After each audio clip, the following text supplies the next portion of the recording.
It's an honor and privilege to welcome all of you at today's FICAC Summit. We are having an extraordinary person as our speaker, the ninth President of Malta, Her Excellency Marie-Louise Coleiro Preca, a person who dedicated her life to the well-being of the people and particularly of the most vulnerable part of the society. We see the importance and need of such leaders, particularly today, when children and women in Ukraine are killed by the bombs, when for 2 weeks we have more than 2 million refugees, and we saw kids of 4 and 7 years old crossing international borders on their own to escape from the war. I'm sorry for this emotion, and now it's my pleasure to give the floor to the Secretary General of FICAC, Honorable Nikos Margaropoulos, Honorary Consul of the Philippines to Greece. He is a member of the Board of FICAC since 2009, Secretary General of FICAC since 2015, and also Cavalier of the Italian Republic. Nikos, the floor is yours. Thank you, Honorable Boyanov. Your Excellency President Marie-Louise Coleiro Preca, Honorable President Aykut Eken, Honorable FICAC Directors, Your Excellencies, distinguished guests. Welcome to the FICAC event. It's an honor to be with us today. The moderator said, for keeping on, it is important to have the opportunity to see. In its 40-year-long history, FICAC, the World Federation of Consuls, has succeeded in not only bringing consuls from around the world together and improving their status and effectiveness, but also in engaging with major international bodies like the United Nations, the European Union, the Organization of American States, and others, in its pursuit of enhancing the status and effectiveness of consuls. FICAC has numerous committees. Among the most active ones is the Women in Diplomacy Committee headed by Honorable Gonul Eken, and we thank them for organizing today's event. Special thanks goes to our moderator, the Honorable Borislav Boyanov, Honorary Consul General of Malta to the Republic of Bulgaria since the year 2000, Officer of the National Order of Merit of Malta, conferred to him by Her Excellency President Preca, member of the FICAC Legal Committee and of the Advisory Board to the President of FICAC, and President of the Association of Honorary Consuls in Bulgaria. Your Excellency, you know, at times, some consuls wonder why they should be members of our international federation. We believe that events like this are the best answer to such a question. Thank you.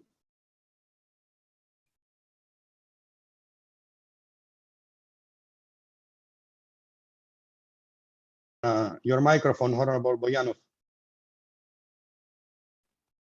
I'm sorry. It's a pleasure to give the floor to our President, Honorable Aykut Eken, who is Honorary Consul General of Jamaica to Turkey, member of the Board of FICAC since the year 2000, and President of FICAC since 2015. Mr. Eken. Thank you very much, Honorable Boyanov. Dear Excellency, honorable colleagues, dear friends, it's a great honor and a pleasure for me to welcome the former President of Malta, Her Excellency Ms. Marie-Louise Coleiro Preca, as the guest speaker of the second FICAC Presidential Summit.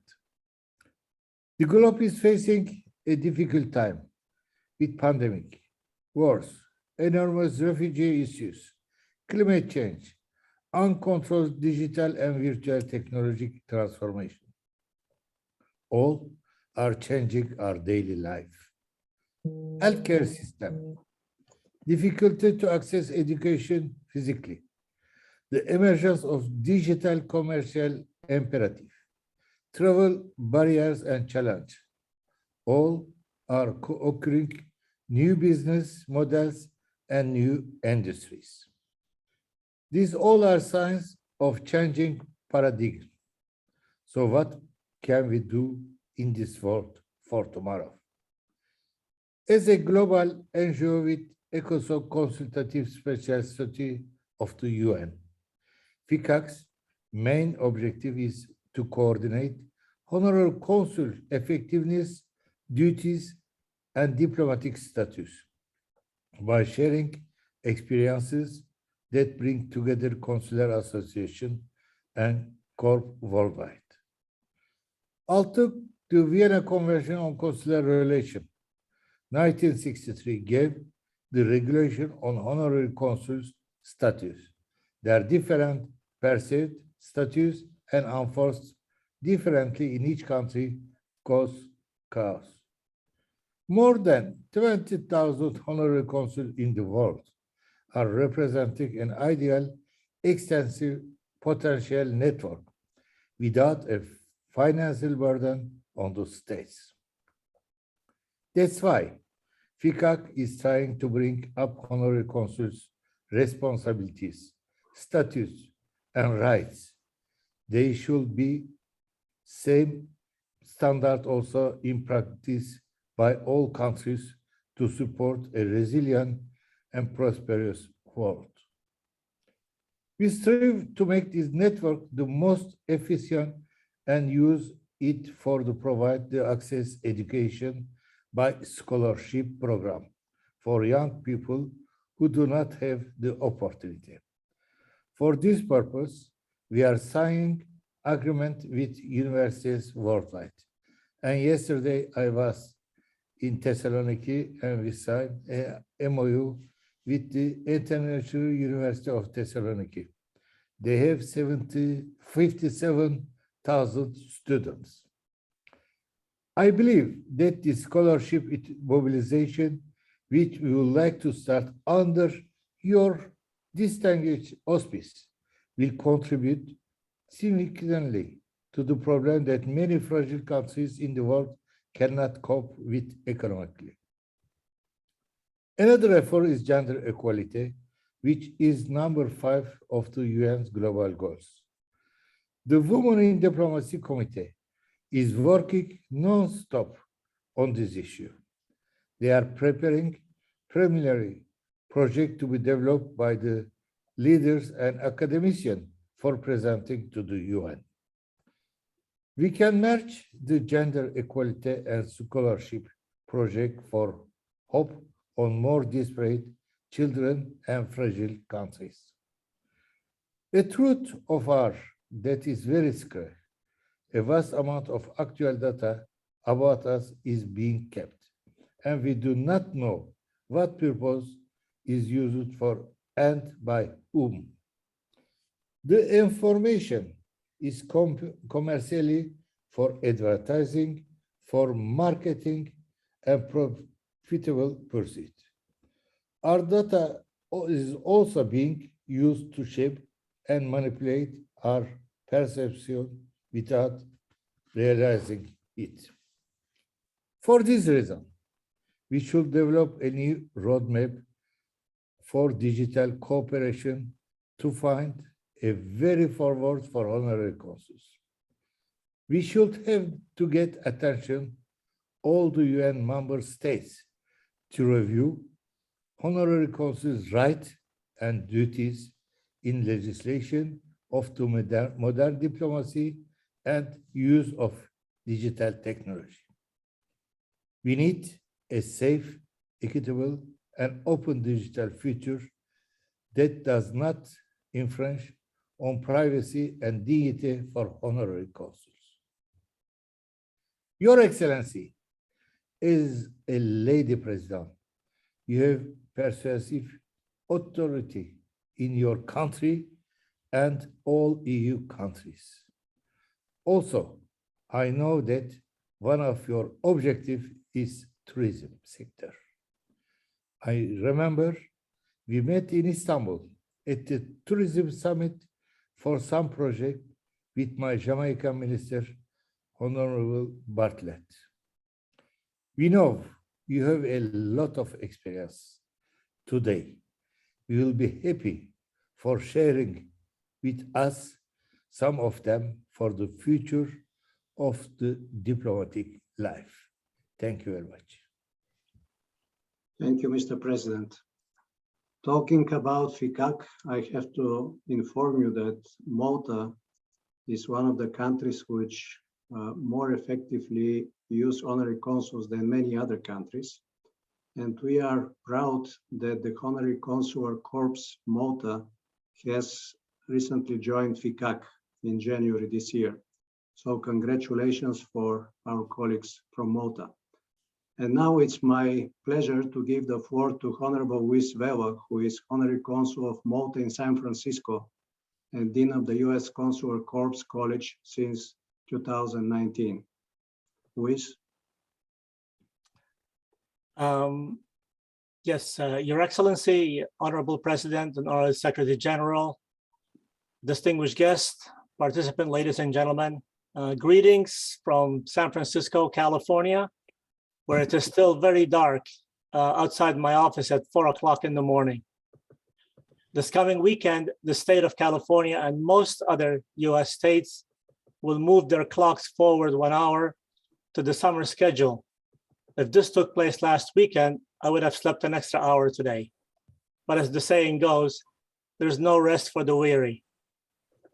Thank you for the kind introduction. It is indeed my distinct honor and pleasure to address this august organization and all the participants who have tuned in to this summit. After 2 hard years of utter disruption and tragic losses due to the ferocious devastation effects of the virus, we have now grown accustomed to meet, greet, and network through virtual means, and maybe even train and educate ourselves and others primarily through virtual technology. We even learn to communicate through masked faces where the mouth is covered. This reminds me of a joke of the person who had a little problem telling the truth. How do you know he was lying? The lady asked. Because his lips were moving, was the reply. Well, not with the mask on.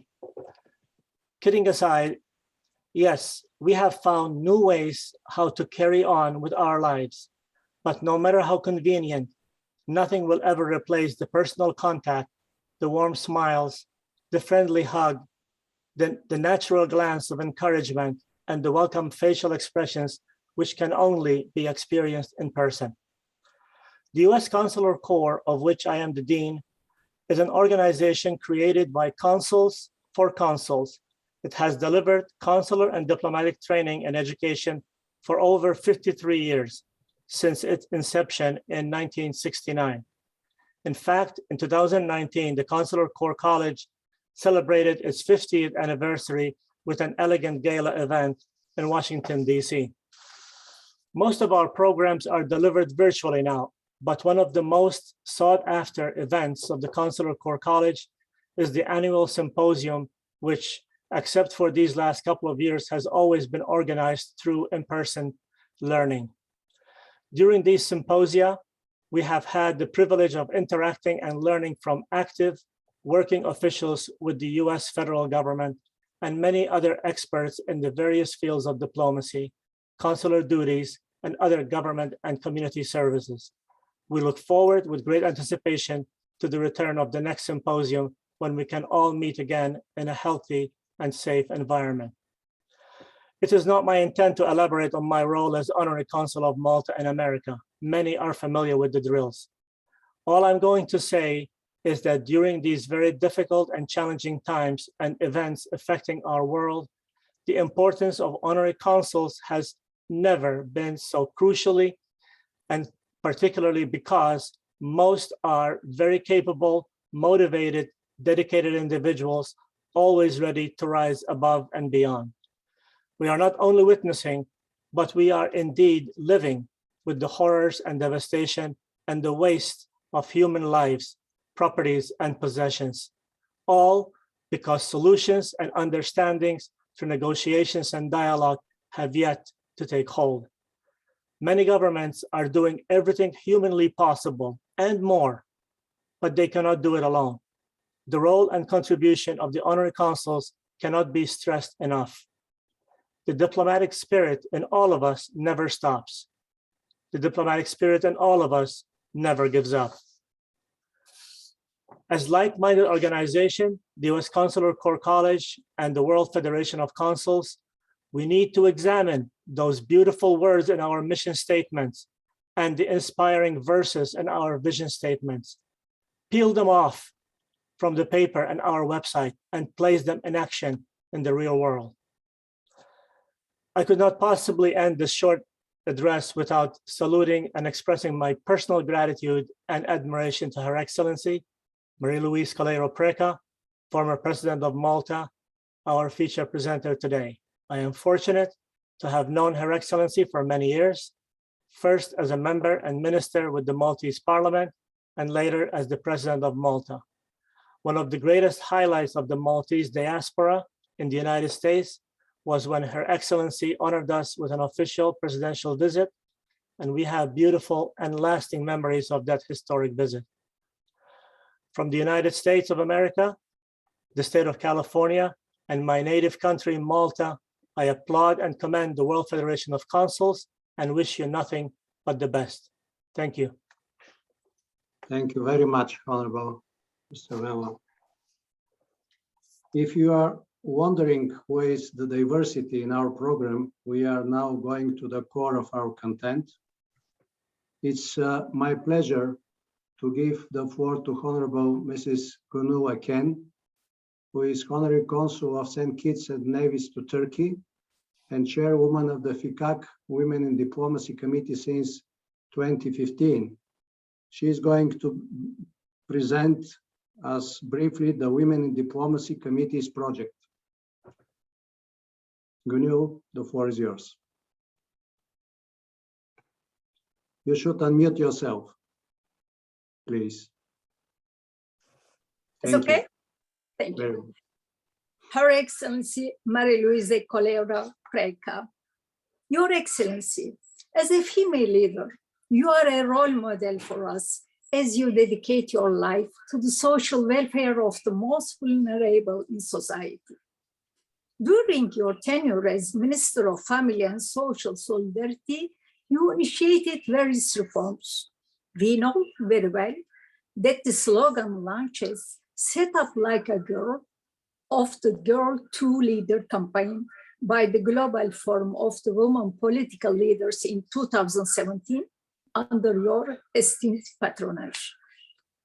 Your Excellency, as champion and goodwill ambassador of the United Nations Industrial Development Organization, you have advised and targeted that everyone should support the United Nations Sustainable Development Goals for 2030.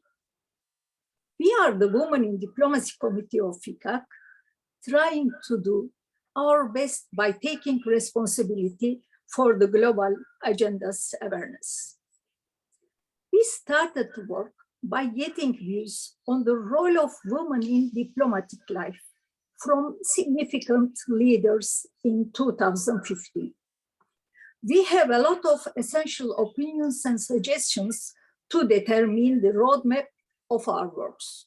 For instance, while Cardinal Peter Turkson, head of the Integral Human Development in Vatican, was saying, caring is more critical than management.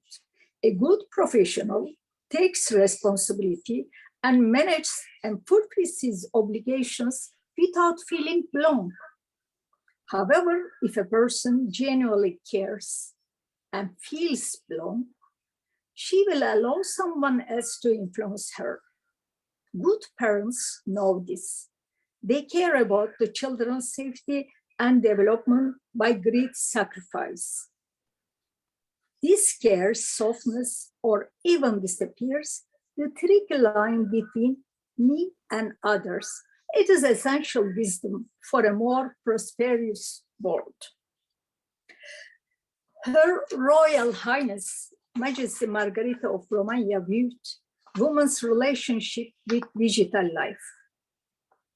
Today, digitalization and the organization of companies require more collaborative management rather than the silos approach of the past. Women are exceptionally comfortable in these environments. So the binary choice between home and work is no longer fundamental. Family life and public life can be combined, or at least careers need not to be sacrificed for those women who do not wish to do so. Many leaders, ambassadors, and academicians converge on the main point. Women and girls need access to a sustainable awareness-raising educational system. For this reason, FICAC has started to sign agreement with the universities worldwide and work on scholarship opportunities for students and young diplomats. Besides this, to support female healthcare professionals who sacrifice themselves for humanity due to the pandemics, we will appreciate them by collaborating with female artisanal works with the municipality's support because we owe them. Of course, it is not enough only to access improved education. Arts, sports, environmental awareness, social and business life need to be implemented by better enforcement of legal regulations.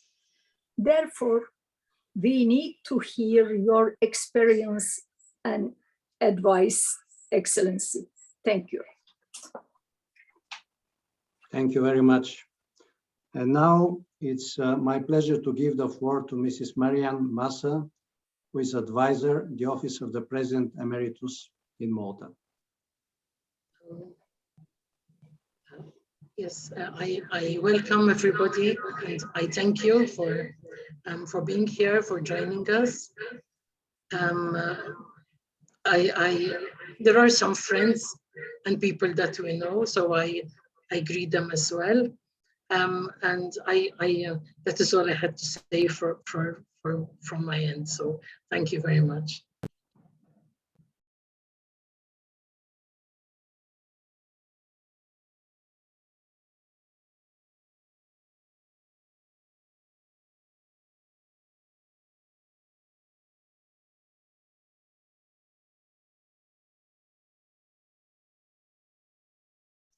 I do apologize.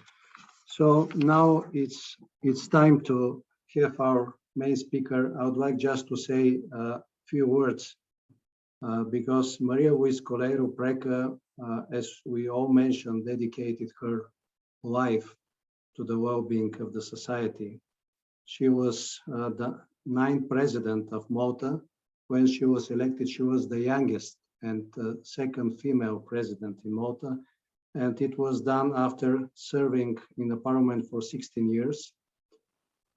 As a Minister of Family and Social Solidarity, she initiated numerous social reforms in Malta. I know her as president and, as I say, my president, and I'm very pleased that today we also have my ambassador in Bulgaria at that time, Professor Lino Bianco. And I would like to give you just one short example what Madam President did.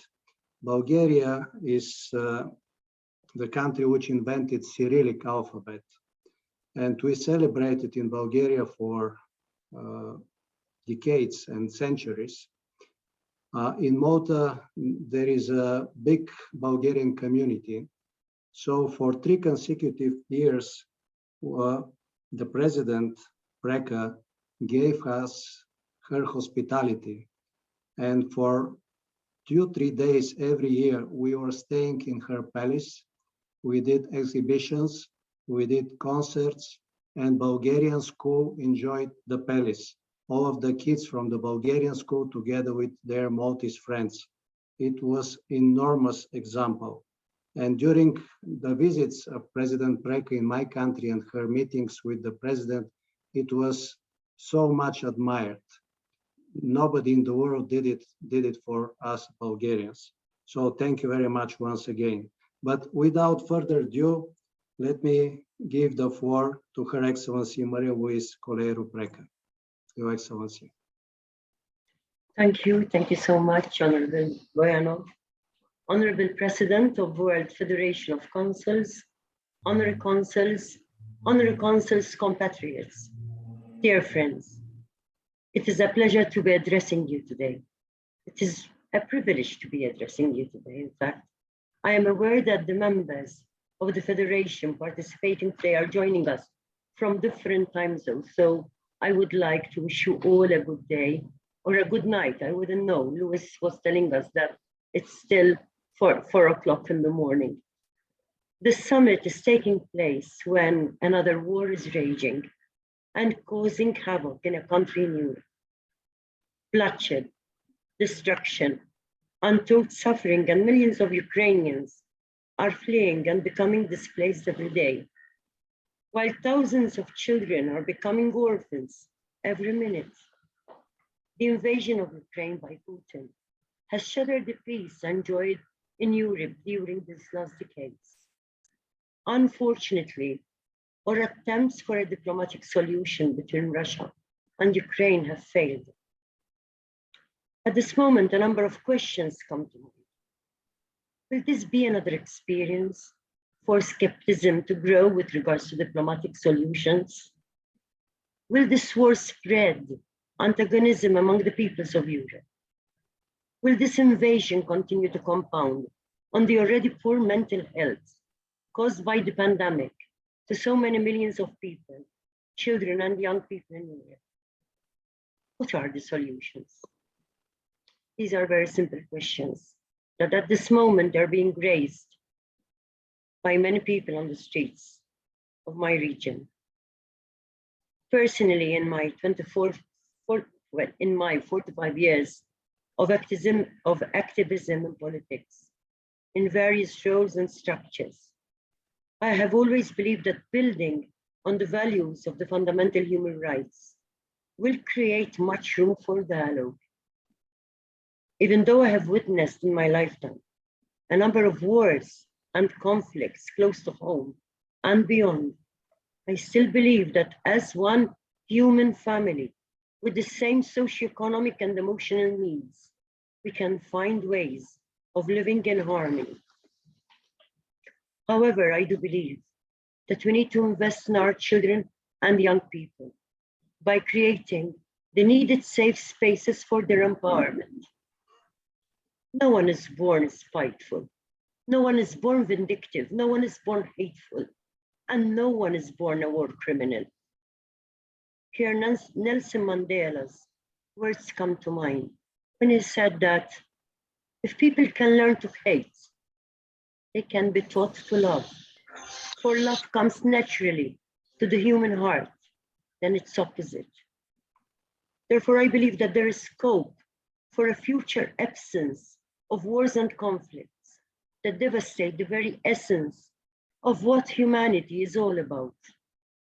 This can be done by empowering our children and young people in the values of respect, love, dignity, and the acknowledgement of the beauty of our diversity. Unfortunately, we have missed the bus many a time, because instead of celebrating our diversity, as peoples of this world have shunned and ignored the potential that exists in our complementary strengths. All through my public life, I've always been a people-centered person. My strong belief in the human diverse potential has created in me the essential urge to engage with community-based non-government organizations as from the age of 13. I dedicated my life to the well-being of the most vulnerable in society, and I am deeply passionate and vociferous in this regard. My passion for all the social issues is reflected throughout my life's work. Children to me are the most vulnerable. Children's human rights have been my compass, giving me direction most of my work during these last 3 decades. I am still investing my energies in engaging with all children without prejudice. Unfortunately, I have learned through my experience that many a time children become invisible for most politicians, missing out the fundamental fact that children are the present and therefore they need all the attention now. We need to perceive that children, we tend to perceive that children are only the future. However, no future is built then. The future is built now and tomorrow. Therefore, investing in children now can guarantee a sustainable world for all humanity. On the other hand, being a female politician at a time when politics was almost a man's club, I've been advocating for female participation and leadership for almost all my life. It is with a sense of disappointment and sadness that looking around on the political arena, both in my country and my region and beyond, women are still much less represented than men.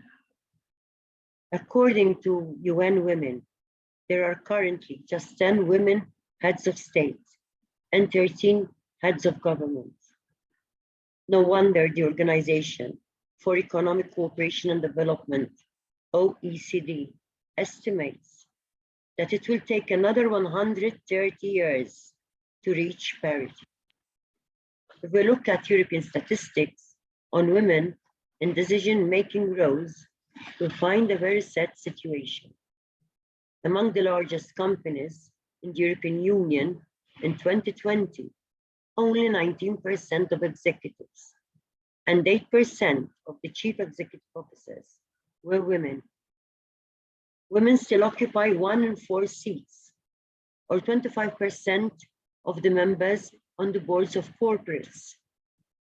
Another example of discrimination between men and women is the fact that men occupy 3 out of 4, or 75% of parliamentary seats on a global level. Men occupy almost 3 out of every 4, or 73% of managerial positions in companies. Another example is the fact that almost 3 out of 4 negotiating positions on climate change are men, and almost all of peace negotiators are men. This is truly a sad global situation, as when women are not properly represented, then the perspective of half of the population is missing. This blocks the possibility of a holistic approach to whatever the issue is. These serious gender inequalities and discrimination has to be addressed as from the early years of childhood. I was personally lucky that my parents have raised me in the knowledge that as a girl, I could do anything which I aspired to. I was raised in the belief that girls could achieve as much as boys could achieve. I therefore was never deterred to live in a practically man's world. However, I must admit that even though I had the necessary confidence, I too felt the harsh reality of inequalities and discrimination, even in my position as president of my country. I believe that gender inequality and gender discrimination can be addressed by investing in children to empower them to believe in themselves beyond stereotypes. On the other hand, I also believe that women have to be present in numbers at the highest levels of political leadership and also at all socioeconomic levels. The importance of role models can be underestimated. A critical mass of appropriate female representation at all levels is of utmost importance. Cantor, a researcher in critical mass theory and women's political representation, found that once women make up 35% or 40% of the group, they would be liberated from their tokenistic status. Tokenism creates a perception of women in leadership positions much different from how men are perceived. A typical example is that, unfortunately, female leaders are still scrutinized for their appearance and style instead of their substance and contribution. I state this from my personal experience when also discussing with other women heads of states. This is a form of sexism as well. For decades, pervasive sexism has strayed the path of women in politics, taking diverse forms, from gendered media coverage to outright harassment on social media. I must say that I have tasted both of these like most politicians I spoke to. As Jessica Smith, the doctoral researcher at Birkbeck, University of London, who studies gender and political leadership, said, and I quote her, "It's easy to laugh off, but it trivializes the women and undermines their message," end quote. These are some examples that reflect on how much we need to keep working on a culture change and a mentality shift. If there is one very recent female politician that proves that women can do a great job, it's definitely Angela Merkel. The effectiveness of women leadership in peace negotiations, for example, is also evidenced in research by the World Economic Forum, which shows that peace negotiations are more likely to succeed if women are involved. The findings from this research establishes that when women negotiators are involved, a truce is 64% less likely to fail, and it's also likely to last longer. On the other hand, according to Women and Foreign Policy Program, if we had to close the gender gap in the workforce, the global GDP would increase by a staggering $28 trillion. On concluding, I would like to quote the famous actress, Miss Emma Watson, who was also a UN Women Goodwill Ambassador, when she inspiringly said, and I quote her, "It is time that we all see gender as a spectrum instead of two sets of opposing ideals. Achieving gender equality requires the engagement of women and men, girls and boys. It is everyone's responsibility." Thank you. Thank you very much, Your Excellency. Honorable colleagues, now please ask your questions if you have any, and put them in the chat box. We have greetings from most of the participants from various parts of the world, and until we will receive questions, Your Excellency, I would like to ask you one simple question. You know the role of honorary consuls very well. You see what we are doing in all of the continents, and considering the challenges, some of them you mentioned, what would be your advice to us today? What would be your advice to us individually and to FICAC as an organization? Well, yes, I think consuls, I have always believed this, that consuls have a very important role. Maybe the visibility of consuls is not as obvious as an ambassador. However, the work that you do in the different countries is of utmost importance, because you're very near to people. And our relations between countries has to develop into a service to the people. And I see consuls as being that sort of very important loop in the chain that keep the relationship alive. I mean, the experience of many consuls is that if anything happens to someone who's in a foreign country, it's immediately comes to mind that you refer to a consul and facilitates, and your roles facilitate and addresses the concerns and the distress that citizen in particular can have. But on the other hand, you have a very important role as well, because on a, I would say, diplomatic, trade, and even the friendship of the country. I mean, that is the friendship between the countries. So I would say that being on the ground is, as you are in the different countries representing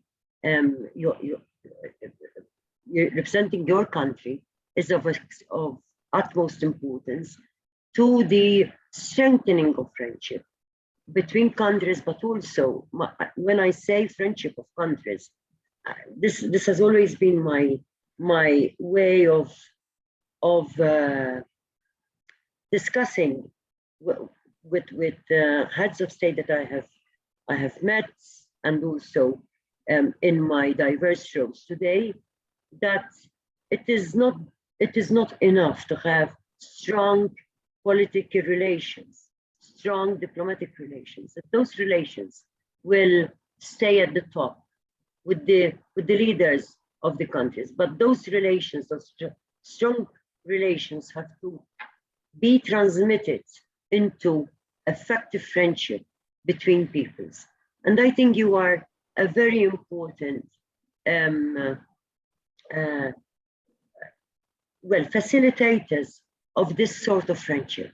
So this is what I offer, that your work will really result effectively into bringing nations nearer to each other, but even more so, peoples, diverse peoples together. Thank you very much. There is a related question.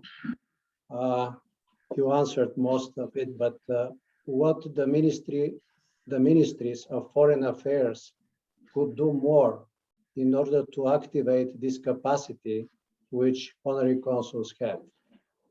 Do you think we could provide advice to those ministries of foreign affairs? Well, there's always much room for more involvement, for sure. There is always much room to explore the potential of what a consul can do. And I think there are quite a number of tasks or other initiatives that can further this important role. I always believe that the more hands-on deck that there are to strengthen relations between one country and another, is the better, for sure. I mean, today diplomacy is even more important, and to me, diplomacy means that strengthening our opportunities of communication, of connection. When communication is severed, then we're brewing for trouble, and therefore, consuls being so much on the ground, so very much into the spectrum of foreign relations with other countries, you have an immense and a very important role. So I don't see a limit to what one can do in terms of exploring further the potential of consuls, so that they could be a stronger hand maybe to the foreign ministry and the foreign relations with one country to another. And particularly when we see the IT revolution, democratization of diplomacy, we see this growing role. Thank you very much, Your Excellency. There is one famous American writer who says that the future comes rapidly, but in wrong order. But now I see a question which says, how do you see next decade for women? Excuse me. I'm sorry, but I have a cough. I have a cold. It's not COVID. I'm tested negative, but I have a cold. Sorry. Well, we need to work very hard. We need to work very, very hard, because we are still lacking that deserved equal representation. We take to take the example of female representation in parliaments, just 1/4 of parliamentary seats on a global level are dedicated to women, or rather are filled by female representatives, parliamentarians. So we need to work very hard, and we need to invest in children. We have to address this issue of inequality and discrimination. We need to not just speak on safeguarding human rights, because women's rights are human rights.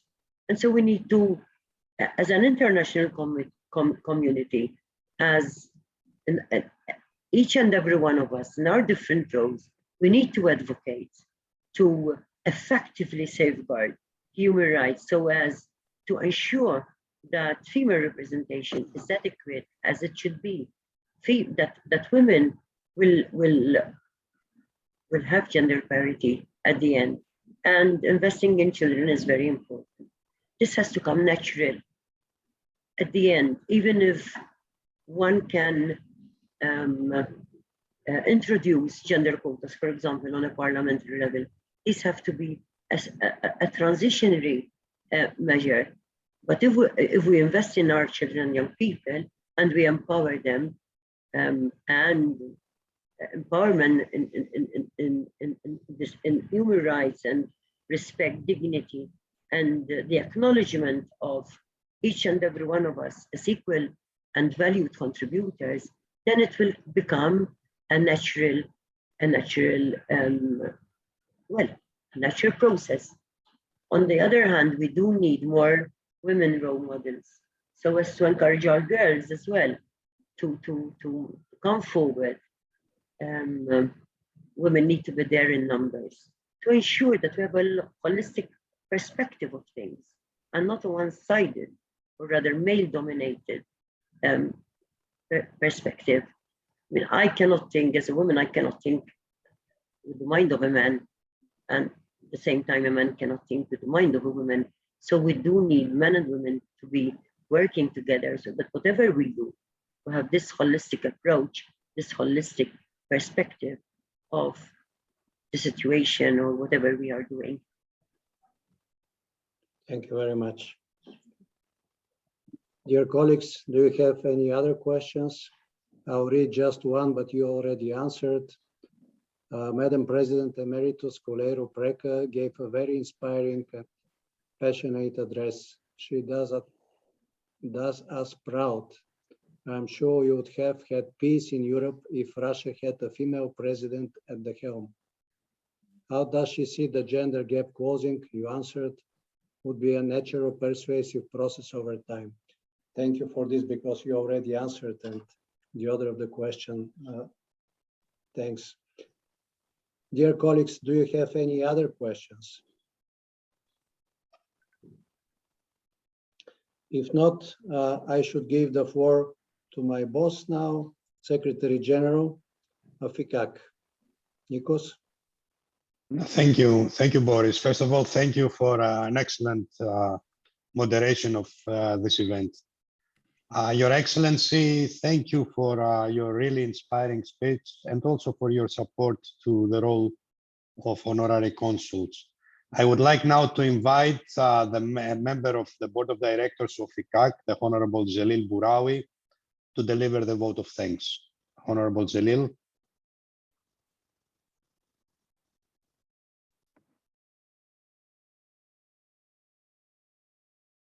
You will need to unmute your microphone, Zelil. Sorry, yes, I thought I did it. Thank you very much, Nikos.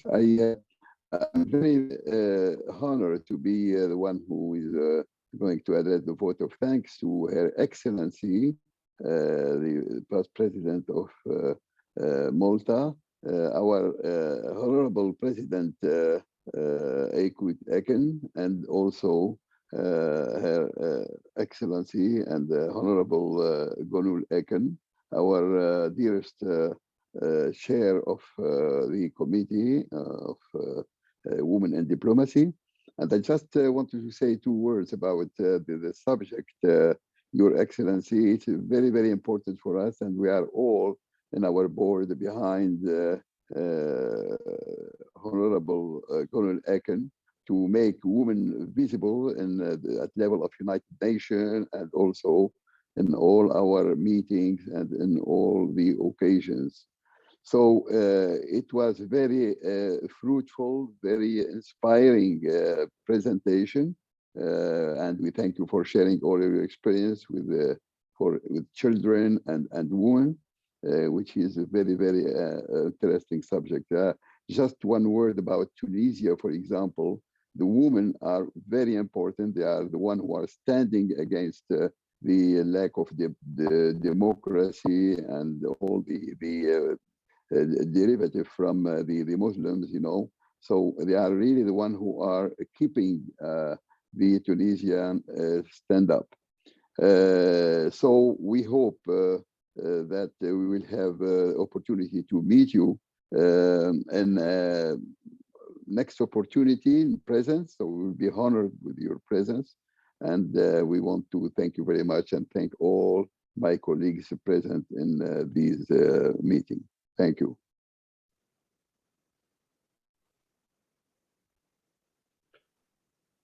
I think we expressed our gratitude for inspiring words of President Preca. Thank you all for today's meeting, and with this, the formal part will be concluded. And from now on, you could unmute your mics, and if you'd like to share some thoughts on FICAC basis, feel free. I know that you help a lot to Princess Nesrin to create in UN Girl and Woman in Science Days that they are celebrating every year, and we are participating also. And I hope we'll see you next time to our General Assembly as a, not like now, but physically that we can meet, we can talk. And as FICAC, we would like to present you souvenir of this day, this trophy that I will give to your consul in Istanbul that he can send via diplomatic courier to remember this 10th of March. Again, thank you very much. And the last time that I met you, it was, as I said, in Istanbul Tourism Summit. And you decided, Minister Bartlett, to create a new program, but pandemic came, and I think everything now stopped. But I hope it will come again in the life. Thank you very much, Your Excellency, again for this. Thank you. Thank you. Bye-bye. And a big thank you to all colleagues for their participation. Thank you all.